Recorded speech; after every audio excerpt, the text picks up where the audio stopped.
Dios sea bendito, señores estudiantes. Bienvenidos a la segunda clase virtual de Educación para la Ciudadanía. En esta ocasión vamos a ver dos temas. El primer tema será Derechos y Garantías Constitucionales, que se encuentra en la página 156, que es el último tema de la unidad número 5. También veremos de la página 186 el tema Caracterización del Estado ecuatoriano, preámbulo y funciones del Estado, que es el tercer tema de la sexta y última unidad. Comencemos. Derechos y garantías constitucionales. Nos dice, las garantías constitucionales es el medio legal que tienen los estados para que los individuos puedan defender sus derechos y libertades, reclamar cuando están amenazados y pedir la separación e indemnización cuando han sido transgredidos por sus derechos. Sabemos que las garantías parten del principio de la igualdad para valorar el respeto a la dignidad humana y con ello exigir una mejor calidad de vida. En el segundo párrafo nos dice, según la Constitución del Ecuador, las garantías constitucionales constan en el título número 3, distribuidas en 3 capítulos. El primer capítulo, garantías normativas. El segundo capítulo, políticas públicas, servicios públicos y participación ciudadana. Y en el tercer capítulo, garantías jurisdiccionales. Pasemos a la página 157. Tenemos las garantías normativas. Dentro de estas garantías se dividen en 2 secciones, la libre asociación y la libre movilidad y desplazamiento. Con respecto a la libre asociación, en el primer párrafo nos dice, consiste en la facultad de unirse y formar grupos, asociaciones u organizaciones con objetivos lícitos, así como retirarse de las mismas. En el segundo párrafo nos dice que estas agrupaciones son permanentes o personas jurídicas encaminadas a la consecución de fines específicos. Dentro de la misma página nos dice que en la Constitución del Ecuador se establecen garantías normativas a la libre asociación en el capítulo 6 y en el capítulo número 2. De acuerdo al artículo 66 nos dice, el derecho a asociarse, reunirse y manifestarse en forma libre y voluntaria. Y para el artículo 23 de los derechos civiles del capítulo 2 nos dice la libertad de asociación y de reunión con fines pacíficos. Entonces nos da a entender que tanto las garantías normativas y el permitir la libre asociación son normas que ya se encuentran establecidas en la Constitución en los capítulos antes dichos. En la misma página después tenemos la libre movilidad y desplazamiento. Y de aquí nos dice que la libre movilidad se encuentra establecida en el artículo 416 de la Constitución, específicamente en 2 secciones. Sección número 6. Propugna el principio de ciudadanía universal, la libre movilidad de todos los habitantes y el progresivo fin de la condición de extranjero como elemento transformador de relaciones desiguales entre países, especialmente de norte a sur. En la página 158 tenemos la siguiente sección. Nos dice, exige el respeto de los derechos humanos, en particular de los derechos de las personas migrantes. Para sustentar y proteger aún más la movilidad humana, nos dice que se encuentran 3 artículos. Artículo 40, artículo 41 y artículo 42. Para el artículo 40 nos dice, se reconoce a las personas el derecho a migrar. No se identificará ni se considerará a ningún ser humano como ilegal por su condición migratoria. Entonces, en temas anteriores hemos hablado de que el Estado hace lo posible por proteger tanto a las personas migrantes como a las personas que emigran de aquí del país. Y nos dice que dentro de su protección se encuentran 6 actividades principales. Primero, ofrecer asistencia a ellos y a sus familias, es decir, tanto a las personas que migran como a sus familias. Segundo, Se ofrecerá atención, servicios de asesoría, protección integral para que puedan ejercer libremente sus derechos. Precautelará sus derechos cuando por cualquier razón hayan sido privados de su libertad en el exterior. Facilitará la reunificación familiar y por supuesto la estimulará el retorno voluntario. Mantendrá la confidencialidad de los datos de carácter personal y protegerá a las familias transnacionales y los derechos de sus miembros. En el artículo 41 nos dice: se reconocen los derechos de asilo y de refugio. Sí, aquí estamos hablando en cambio de las personas que buscan asilo.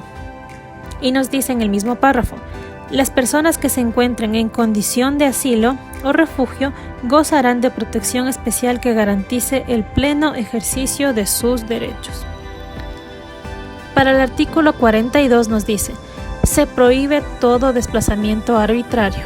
Las personas que hayan sido desplazadas tendrán derecho a recibir protección y asistencia humanitaria emergente de las autoridades. Tipos de asistencia humanitaria como alimentos, alojamiento, vivienda, servicios médicos y sanitarios. Aquí vamos a hacer un pequeño paréntesis. Antes de iniciar con el tema de los refugiados que nosotros ya vimos en clases anteriores, sabemos que una persona refugiada son personas que viven en pueblos de situaciones de acoso y que temen por su vida. Por eso piden ayuda en un país que les den asilo. Ahora, ¿cuál es la diferencia entre una persona refugiada y desplazada? Recuerden, una persona refugiada es aquella que busca asilo en otro país, que se refugia en otro país por condiciones que estén afectando su bienestar, que esté pasando por persecución, que esté perseguido, que su vida se encuentre en peligro y que por esa razón sale de su país de origen hacia otro.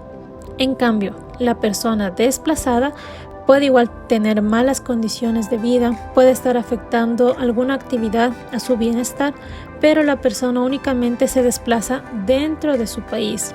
Puede desplazarse hacia otra ciudad, hacia otra provincia, hacia otro pueblo, sin salir de su país de residencia. Esta es la diferencia entre refugiados y desplazados. En la misma página tenemos la libre expresión del pensar como forma suprema de disenso y garantía hacia la vida. Y para sustentar este derecho a lo de la libre expresión, tenemos la Declaración Universal de los Derechos Humanos, que en su artículo número 19 nos dice: todo individuo tiene derecho a la libertad de opinión y de expresión. La Convención Americana sobre Derechos Humanos, en su artículo número 13 nos dice: toda persona tiene derecho a la libertad de pensamiento y expresión, y este derecho comprende la libertad de buscar, recibir y difundir informaciones e ideas de toda índole sin consideración de fronteras. Tenemos también la Ley Orgánica de Comunicación, y al respecto en su artículo 17 nos dice: todas las personas tienen derecho a expresarse y opinarse libremente de cualquier forma y por cualquier medio, y serán responsables por sus expresiones de acuerdo a la ley. Y tenemos también en el capítulo 6 de la Ley Orgánica, en su artículo número 66, el derecho a opinar y expresar su pensamiento libremente en todas sus formas y manifestaciones. Estas 4 leyes son aquellas que sustentan a la libertad de expresión y pensamiento. Para finalizar con este primer tema, como acotación tenemos lo que son las TICs. Y las TICs no es más que herramientas, redes sociales, blogs, videos, la llamada web 2.0 que nosotros podemos encontrar actualmente y que es una de las tecnologías más utilizadas en la actualidad para promover la libertad de expresión. Para complementar este tema, vamos a realizar el taller de la página 162, los literales 1 y 2. En el literal número 1 únicamente tenemos 2 preguntas que sus respuestas están en las páginas que acabamos de ver. Y el literal número 2, simplemente leer el párrafo y contestar las preguntas de acuerdo al mismo. Pasamos a la página 186, que es el segundo tema que vamos a ver. Siguiendo el hilo de la materia, tenemos la caracterización del Estado ecuatoriano, su preámbulo y funciones del Estado.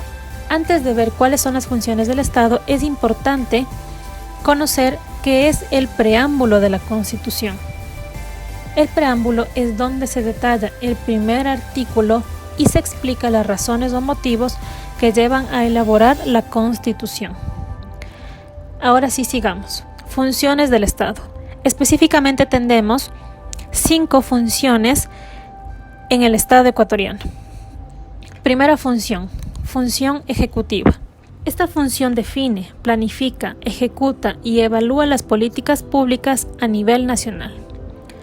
Se encuentra conformada por el presidente de la República, el vicepresidente y ministerios y demás organismos, y aquí intervienen los ministros. Segunda función, función legislativa. Su principal función es llevar a cabo varias tareas como límites y control a las funciones del Poder Ejecutivo, creación, modificación y derogación de leyes, funciones de fiscalización y participación en la elección y posesión de distintos cargos de la función pública, además de la aprobación del presupuesto general del Estado.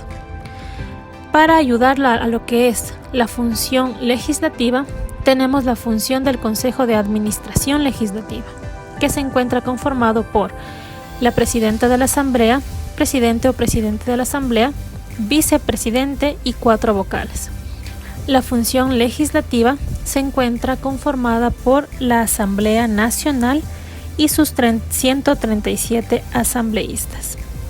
Como tercera función tenemos la función judicial. Su objetivo es asegurar la justicia e igualdad de todos los ciudadanos ante la ley, es decir, cumplir y hacer cumplir las leyes.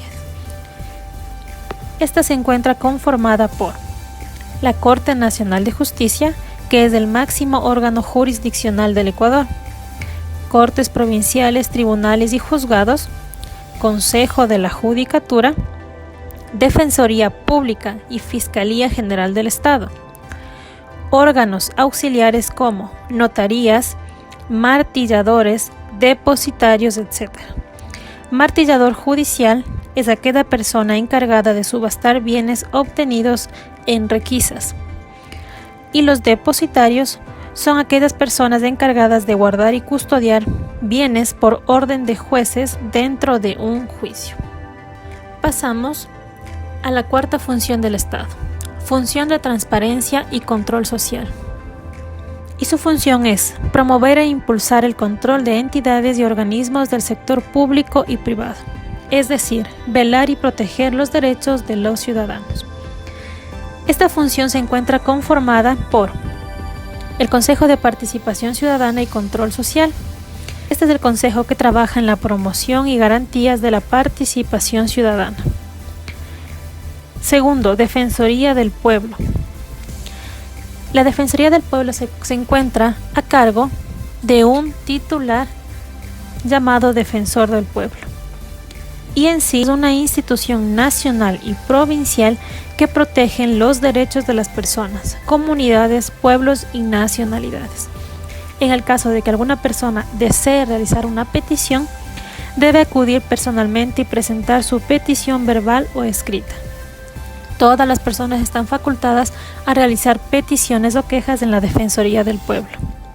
Después tenemos la Contraloría General del Estado, que en sí es el organismo encargado del control de todos los recursos del Estado. Por último, las superintendencias, que son organismos técnicos que realizan vigilancia, auditoría, intervención y control de distintas entidades del Ecuador.